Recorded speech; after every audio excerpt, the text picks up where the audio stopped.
Minsan hindi ko alam kung saan ako lulugar, sa dami ng tao at direksyon.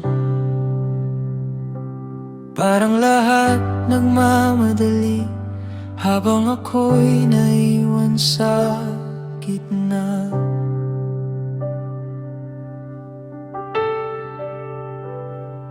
Pero sa gitna ng kalituhan, may tinig kang tahimik na gumagabay, na hindi ko kailangang makipagsabayan. Kapag ikaw ang sinusundan,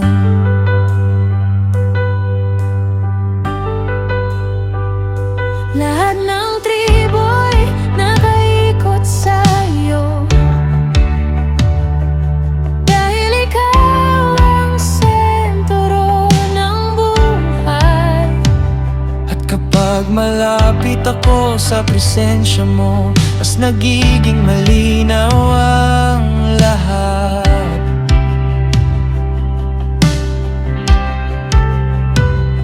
Hindi pala kailangang perpekto para magkaroon ng lugar, kapag ikaw ang nasa gitna. Unti-unting nagiging buo ang puso.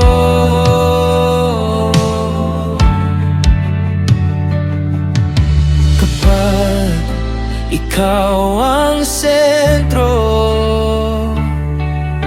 hindi ako nawawala.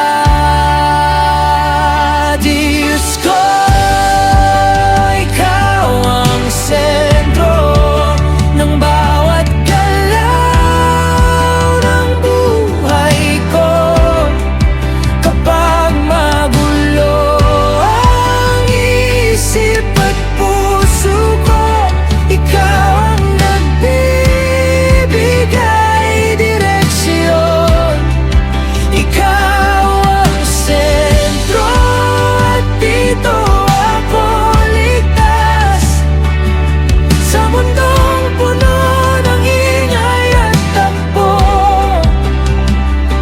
Presensya mo ang tahanan ko.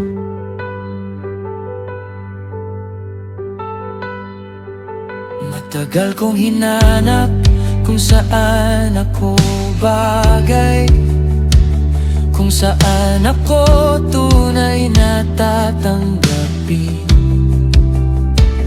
Pero habang lumalapit ako sa iyo, mas nararamdaman kong may lugar ako.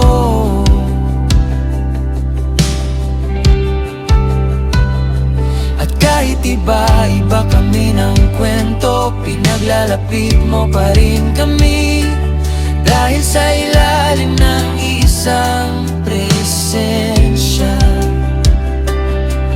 Natututo kaming maging isa.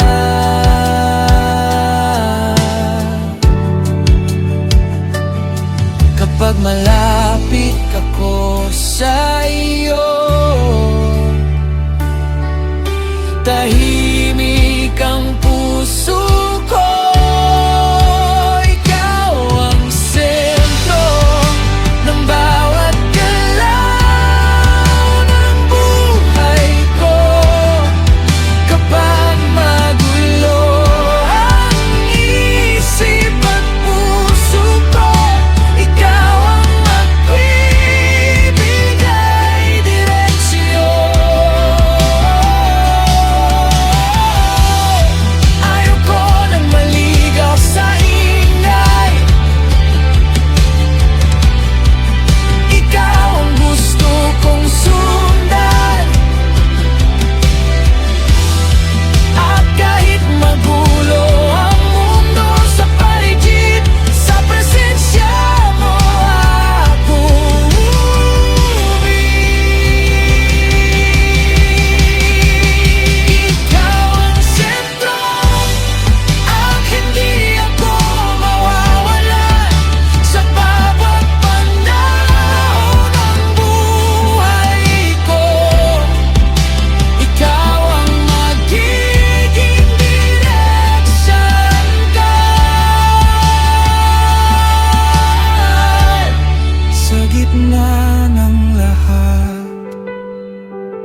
ikaw pa rin.